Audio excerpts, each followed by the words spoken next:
make it a bit of a chat. First impression, chat, it's a little bit bulky. And usually when it's that big, I like when it's soft like this. Messy. It's messy. No, Jimmy, this is a no.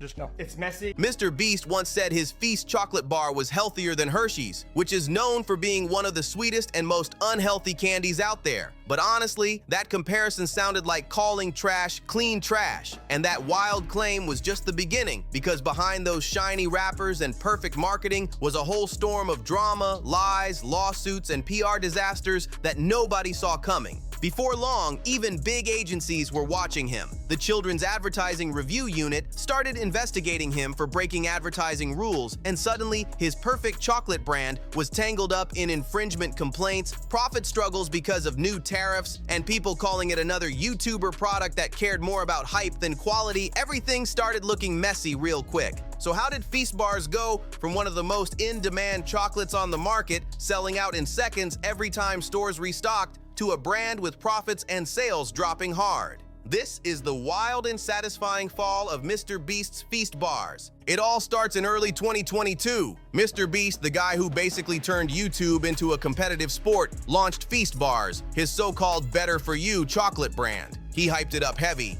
Simple ingredients, fun flavors, and epic prizes hidden in the wrappers. The pitch was clean chocolate made with only 5 ingredients: cocoa, cane sugar, sunflower lecithin, and a dash of that YouTuber magic he throws on everything he touches. The marketing was sharp, the influencers boosted it everywhere, and everybody wanted a taste. Launched Feastables in Australia, as you can tell by the Sydney Opera House. And to celebrate, we're going to be giving random people that buy Feastables this Lamborghini and 9 other cars. That's a lot of cars. Right, Laserbeam? I'm just here because I'm Australian. No joke, all you have to do, just go to your local Woolworths or any of these retailers in Australia and buy a Feastables bar. So how do I win a Lamborghini? Just scan the QR code on the back of the bar after you buy it, submit your receipt, and 1 bar purchased is 1 in. But little did people know, this shiny new chocolate was about to spark one of the most unexpected controversies a creator brand has ever seen. Magic MrBeast started pushing Feast bars as the anti-junk food snack, the kind you could munch on without feeling guilty, even while pretending to get work done. The launch was huge. He dropped that video called "I Built Willy Wonka's Chocolate Factory," and then announced that every single bar came with a code where fans could win Tesla cars, Sea-Doo jet skis, and even a real-life chocolate factory. It was wild. Within weeks, stores were wiped out, shelves were empty, workers couldn't restock fast enough, and it turned into a full-blown marketing master move. By mid-2023, the numbers were straight up unbelievable. Feast bars had gone from a random idea to a worldwide product pulling in over $250 million in revenue, even out-earning MrBeast's entire YouTube channel. That same year, the bars were in more than 7,000 stores, from Walmart to Tesco. Influencers were unboxing whole cases like it was treasure, parents were buying in bulk, and some people were even reselling them like sneakers. It became a cultural moment just like Prime, totally viral, and kids everywhere wanted a piece of it. But while everyone was hyped off the sweetness, something bitter was quietly bubbling behind the scenes. Then came the first major PR nightmare, the Clean Up Our Displays drama. Early 2023, Feast bars started trending again, but this time, not for anything good. MrBeast posted a picture of a messy Walmart shelf and tweeted something like, "If you see Feast bars in your local store, please tidy up the display and send me a photo. I'll give away $5,000. Sounds harmless at first, right? But the internet didn't take it that way. Critics started calling him out heavy, saying he was basically getting fans to do free labor for his brand's retail displays. People online argued that a billionaire-backed company shouldn't be asking regular shoppers to straighten shelves, no matter how fun the challenge sounded. Suddenly, Feast bars weren't trending for being tasty. They were trending for being controversial. It started looking real questionable, like he was turning his own fans into unpaid store workers, and people weren't having it. The internet started saying the whole thing felt like corporate desperation wrapped in shiny packaging, but that was nothing compared to the storm that hit next, the ethical sourcing drama. Around mid-2024, reporters and social media posts began asking uncomfortable questions about where Feast bars were getting their cocoa from. One viral tweet claimed the brand's supply chain might involve cocoa sourced from farms connected to child labor in West Africa. The same accusations companies like Hershey's and Nestle have been chased by for years. To be clear, there was zero proof MrBeast knew anything about that, and Feastables said their suppliers were certified by Fair Trade and Rainforest Alliance. But once a conversation like that starts, you can't just put it back in the wrapper and pretend it never happened. The optics were rough. How do you sell chocolate that's marketed toward families and kids when people online are posting about exploitation and child labor concerns? It instantly damaged that clean, feel-good vibe the brand had been pushing. Then came another curveball, a whole separate controversy. MrBeast shot a Feast Bars branded video inside ancient Mayan ruins in Mexico, and local officials came out saying the production violated filming rules. So now the brand was getting heat internationally too. At this point, Feast Bars were slowly losing that Golden Boy brand image they started with. By late 2024, the hype curve was clearly dipping. The brand wasn't collapsing, but the momentum was definitely slowing down. The giveaways weren't hitting like before. The YouTube tie-ins weren't driving the same excitement, and people began waking up to something awkward. Feast Bars were just okay. They weren't terrible, but they weren't game-changing either. Reviewers called them dry, chalky, and basic. And at $3 a bar, people expected way more flavor. Meanwhile, creator product competition was heating up. More and more influencer brands were popping up on shelves. Prime Hydration, Jake Paul's sports brand, Lunchy Snacks, you name it. Feast Bars went from being the creator snack to just another face in the influencer aisle. The company was still making money, but the profits weren't hitting the same way anymore. Ingredient costs were rising because of new US import tariffs on cocoa, and MrBeast even publicly complained that making his chocolate overseas was now cheaper than producing it in America. And that's not exactly a good look for a brand that tried to present itself as for the people. Behind the scenes, Feastables was also dealing with its first real growing pains, the kind that show up when a creator brand tries to scale faster than its foundation can handle.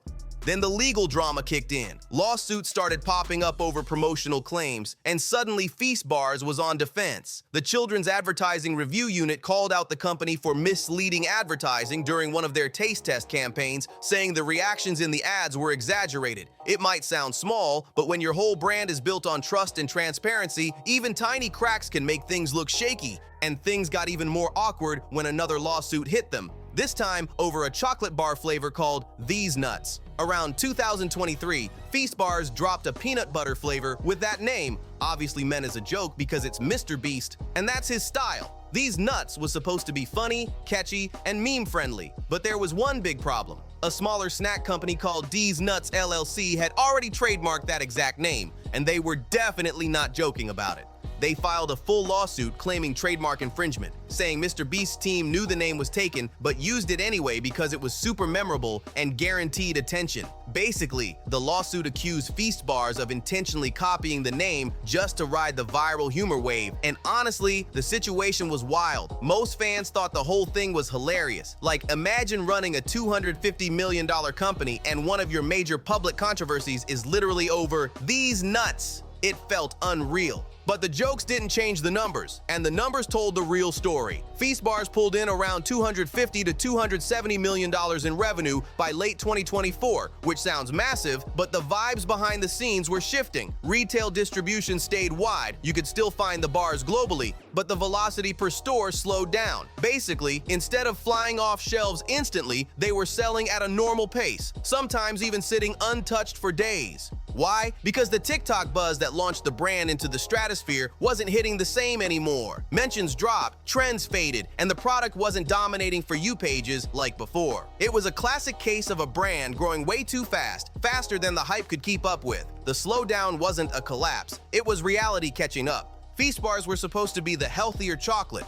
Fewer ingredients, less processed junk, clean and simple. But when a brand grows faster than a kid hitting a wild growth spurt, the cracks start showing quick. The company expanded like it was running on turbo mode. New products, new flavors, new packaging, all while trying to keep up with ridiculous demand. That whole slogan, simple ingredients, epic prizes, slowly turned into complicated supply chain, epic chaos. The vibe completely changed. Fans love the giveaways, but giveaways don't create loyal customers. They create gamblers. Every bar basically became a lottery ticket coated in sugar. People weren't buying Feast Bars because they loved the flavor. They were chasing the next prize code, hoping they'd be the lucky winner. And the second those contests ended, the repeat sales dropped off hard. The excitement wasn't about the chocolate, it was about the chance to win something big. Even people connected to the company hinted at the mess forming behind the scenes. Distribution deals were rushed, restocks kept missing deadlines, and the whole operation felt like it was held together with tape. And meanwhile, MrBeast was out here juggling everything: YouTube, charity projects, business launches, collabs, so he wasn't exactly sitting in a boardroom running a candy company full-time. Feastbars slowly turned into a textbook example of influencer overextension. Too big, too fast, too public. So yeah, Feastbars still exist. They didn't disappear, they didn't collapse, and they didn't explode into flames. They're still a functioning, profitable snack company. They just don't dominate headlines anymore. The brand survived the controversies, but it lost that spark that made everyone crazy for it at the start. So why did Feastbars actually fall off? And why did the sales drop so hard? The first reason is simple: manufactured demand. People weren't buying Feastbars for the taste. They were buying them for the hype and the chance to win something wild. And once that thrill faded, the sales faded right along with it. People weren't buying Feastbars for the chocolate. They were buying them for the clout. Once those giveaways disappeared, so did that rush of excitement. And then the ethical slip-ups came creeping in. The sourcing concerns, the fan labor drama. All of it chipped away at the good guy image the brand depended on. The trust that made Feastbars explode in the first place started cracking fast. And then came the biggest issue: over-relying on MrBeast himself. When the face of your company is juggling a giant YouTube empire, multiple side businesses, charity projects, and a whole list of ventures, the brand starts feeling like just another side quest instead of a main mission.